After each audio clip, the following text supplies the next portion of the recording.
ìjẹ́jẹ́ làgbà lóòótọ́ o ìjẹ́jẹ́ làgbà o ìjẹ́jẹ́ làgbà nílẹ̀ yìí o ìjẹ́jẹ́ làgbà o ẹ̀wẹ̀ sí abínibí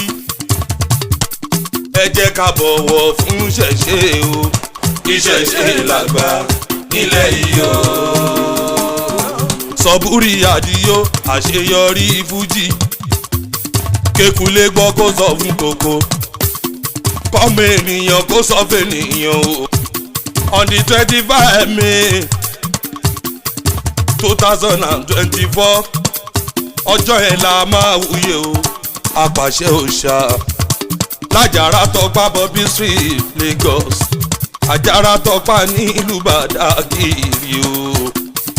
ṣìtọ́jọ́ jákọ́ Sunday